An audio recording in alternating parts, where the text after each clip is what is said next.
राजधानी पटना समेत राज्य के अधिकतर भागों में मानसून एक बार फिर सक्रिय हो गया है। मौसम विभाग ने कहा है कि अगले 5 दिनों तक राज्य के अधिकतर भागों में मध्यम से भारी बारिश की परिस्थितियां बन रही हैं। मौसम विज्ञान केंद्र पटना के वैज्ञानिक राकेश कुमार ने बताया कि अगले 24 घंटों के दौरान किशनगंज, अररिया, सुपौल, सीतामढ़ी, पूर्वी और पश्चिमी चंपारण जिलों में विभिन्न स्थानों पर अति भारी बारिश की आशंका को लेकर ऑरेंज अलर्ट जारी किया गया है। अगले 24 घंटों के दौरान कुछ स्थानों में हल्के से इधर पिछले 24 घंटों के दौरान राज्य के उत्तर पश्चिम और उत्तर पूर्व भागों में अनेक स्थानों पर भारी से बहुत भारी बारिश हुई है। पूर्वी चंपारण के पताही में सबसे अधिक 146.6 मिलीमीटर बारिश दर्ज की गई। वहीं अररिया के फारबिसगंज में 136.2 और मुजफ्फरपुर के सरैया में 136 मिलीमीटर बारिश दर्ज की गई। पटना और आसपास के क्षेत्रों में भी सुबह से रुक रुक कर बारिश हो रही है। राज्य के विभिन्न भागों में मध्यम से भारी वर्षा के कारण गंडक, बागमती, कमला बलान, कोसी और परमान समेत विभिन्न नदियों के जलस्तर में फिर से बड़ी बढ़ोतरी दर्ज की गई है। केंद्रीय जल आयोग से प्राप्त जानकारी के अनुसार गंडक नदी का जलस्तर मुजफ्फरपुर के रेवा घाट में बढ़ा है। हालांकि यह खतरे के निशान से लगभग 1.5 मीटर नीचे है। वहीं गोपालगंज के डुमरिया घाट में गंडक नदी का जलस्तर खतरे के निशान से ऊपर बना हुआ है। इधर बागमती नदी का जलस्तर सीतामढ़ी के ढिंग ब्रिज में फिर से बढ़ रहा है। कमला बलान नदी के जलस्तर में मधुबनी के जयनगर में बढ़ोतरी दर्ज की गई है। कोसी नदी खगड़िया के बलतारा में लाल निशान के ऊपर बह रही है। कैमूर जिले में इस वर्ष अब तक हुई कम वर्षा के बावजूद लगभग 98% भूमि क्षेत्र में धान की रोपनी का कार्य पूरा कर लिया गया है। इस वर्ष जिले में 1,11,000 हेक्टेयर क्षेत्र से अधिक भूमि क्षेत्र अगले कुछ दिनों में प्राप्त कर लिया जाएगा। पटना के जिलाधिकारी डॉक्टर चंद्रशेखर सिंह ने सीएमआर जमा करने में लापरवाही बरतने के आरोप में 2 मिलरों के खिलाफ प्राथमिकी दर्ज करने के आदेश दिए हैं। श्री सिंह ने आज खरीफ विपणन मौसम 2022-23 के तहत धान सीएमआर अधिप्राप्ति से संबंधित टास्क फोर्स की बैठक में यह फैसला लिया। उन्होंने कहा कि शिथिलता बरतने वाले पैक्सों के विरुद्ध भी दंडात्मक कार्रवाई की जाएगी।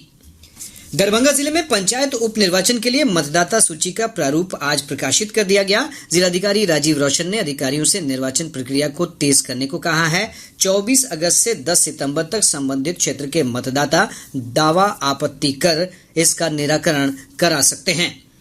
शेखपुरा में 2 दिवसीय जिला स्तरीय युवा महोत्सव की आज से शुरुआत हो गई। जिलाधिकारी जे प्रियदर्शनी ने इसका उद्घाटन किया। महोत्सव में विभिन्न विद्यालयों के सैकड़ों छात्र छात्राएं भाग ले रहे हैं। जहानाबाद के सदर प्रखंड अंतर्गत गोपालपुर प्रशिक्षण केंद्र में नवनियुक्त अमीनों की प्रशिक्षण कार्यशाला आज से शुरू हो गई। पूर्वी चंपारण जिला मुख्यालय मोतिहारी में 37 दिव्यांगजनों को बैटरी चालित ट्राईसाइकिल प्रदान की गई। जहानाबाद जिला समाहरणालय पर सैकड़ों लोगों ने लोहार जाति को अलग जाति का दर्जा देकर आरक्षण की श्रेणी में शामिल करने की मांग को लेकर धरना प्रदर्शन किया। किशनगंज के पोठिया में सरपंचों के उन्मुखीकरण सह जागरूकता कार्यक्रम का आयोजन किया गया। मिशन परिवार विकास अभियान के तहत यह कार्यक्रम आयोजित हुआ। पश्चिम चंपारण के मझौलिया बाजार में एक महिला की सरेआम पिटाई के मामले में पुलिस ने शिकायत दर्ज कर कार्रवाई शुरू कर दी है।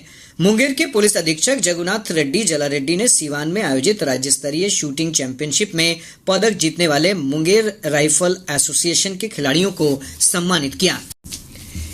चंद्रयान 3 के चंद्रमा की सतह पर कल सुरक्षित लैंडिंग की प्रक्रिया अंतिम चरण में है। हालांकि चंद्रमा की सतह पर कल चंद्रयान 3 के उतरने के संबंध में निर्णय लैंडर मॉड्यूल और चंद्रमा की स्थिति पर निर्भर करता है। आकाशवाणी समाचार से विशेष बातचीत में चंद्रयान 3 के मिशन निदेशक नीलेश एम देसाई ने विश्वास व्यक्त किया कि चंद्रयान मिशन निर्धारित योजना के अनुसार चलेगा और 23 अगस्त की शाम को सुरक्षित रूप से चंद्रमा की सतह पर उतरेगा। श्री देसाई ने यह भी कहा कि यदि मौसम की स्थिति उपयुक्त नहीं रही तो चंद्रयान 3 को चंद्रमा पर उतारने की प्रक्रिया 27 अगस्त तक स्थगित की जा सकती है। चंद्रयान 3 के लैंडर के चंद्रमा की सतह पर उतरने का समय नजदीक आने के साथ ही देश विदेश में उत्साह काफी बढ़ रहा है। भारतीय अंतरिक्ष अनुसंधान संगठन इसरो की पूर्व वैज्ञानिक श्री सुधा विश्वनाथन ने कहा कि मिशन चंद्रयान 3 न केवल इसरो के लिए बल्कि संपूर्ण देश के लिए भी महत्वपूर्ण है। उन्होंने कहा कि चंद्रमा के दक्षिणी ध्रुव पर उतरने वाला यह पहला यान होगा। यह चंद्रमा से महत्वपूर्ण जानकारी भेजेगा। केंद्रीय उपभोक्ता मामले और खाद्य तथा आपूर्ति मंत्री पीयूष गोयल ने कहा है कि सरकार प्याज उपजाने वाले किसानों के हितों की रक्षा के लिए हर आवश्यक कदम उठा रही है। उन्होंने कहा कि उपभोक्ताओं के हित में प्याज की बढ़ती कीमतों में कमी लाने के प्रयास भी किए जा रहे हैं। श्री गोयल ने कहा कि राष्ट्रीय उपभोक्ता सहकारी संघ के मोबाइल वैन और खुदरा बिक्री केंद्रों के माध्यम से 25 रुपए प्रति किलोग्राम की रियायती दर से प्याज की बिक्री की जा रही है। श्री गोयल ने कहा कि अभी तक 3 लाख मीट्रिक टन प्याज की खरीद की गई है। उन्होंने बताया कि बाद में यदि आवश्यकता बढ़ी तो अतिरिक्त 2 लाख मीट्रिक टन प्याज खरीदा जाएगा। केंद्रीय रसायन और उर्वरक मंत्री डॉक्टर मनसुख मांडविया ने कहा है कि देश में इस समय 1,50,00,000 मीट्रिक टन उर्वरक का पर्याप्त भंडार है। श्री मांडविया ने नई दिल्ली में राज्यों के कृषि मंत्रियों के साथ उर्वरकों की और आने वाले रबी मौसम के लिए देश में पर्याप्त उर्वरक है। श्री मांडविया ने मृदा स्वास्थ्य को बचाने के लिए रासायनिक उर्वरकों के इस्तेमाल को सीमित करने पर जोर दिया है। राज्य सरकार ने बगहा में चीनी मिल और सहरसा में नए मेडिकल कॉलेज की स्थापना का निर्णय किया है। बगहा में 8,000 टीसीडी क्षमता वाले चीनी उत्पादन इकाई की स्थापना की जाएगी। राज्य मंत्रिमंडल की आज हुई बैठक में इस संबंध में प्रस्ताव को मंजूरी दी गई। बैठक के बाद कैबिनेट विभाग के अपर मुख्य सचिव एस सिद्धार्थ ने इस संबंध में जानकारी दी। आज मंत्रिपरिषद में महत्वपूर्ण दरभंगा समेत विभिन्न जिलों में 10 स्थानों पर अनुसूचित जाति जनजाति आवासीय विद्यालय के निर्माण का भी निर्णय किया है। तो 10 स्थानों पर अनुसूचित जाति जनजाति के आवासीय विद्यालय निर्माण की स्वीकृति दी गई। इसका स्थल भी चयन कर लिया गया है और अब भवन निर्माण इस पर होगा। पटना उच्च न्यायालय ने सूचना के अधिकार के तहत मांगी गई सूचना समय पर उपलब्ध नहीं कराने के कारण राज्य सूचना आयोग के मुआवजा देने के आदेश को रद्द कर दिया है। न्यायमूर्ति राजीव रंजन प्रसाद ने बिहार विद्यालय परीक्षा समिति की याचिका पर सुनवाई करते हुए कहा कि आवेदक की ओर से मुआवजा देने का अनुरोध नहीं किया गया। ऐसे में सूचना आयोग मुआवजा देने का आदेश नहीं दे सकता है।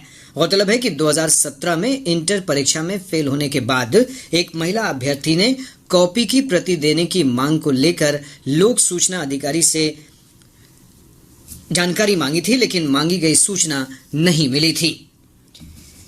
शेखपुरा की पॉक्सो अदालत ने नाबालिग के साथ दुष्कर्म मामले में दोषी जिले के शेखोपुर सराय निवासी रतन महतो को 7 साल की कठोर कारावास की सजा सुनाई है। न्यायालय ने 50,000 रुपए का अर्थदंड भी लगाया है। इसके साथ ही अदालत ने जिला विधिक सेवा प्राधिकार को सरकारी प्रतिकर के रूप में पीड़िता को 10 लाख रुपए देने का भी आदेश दिया है।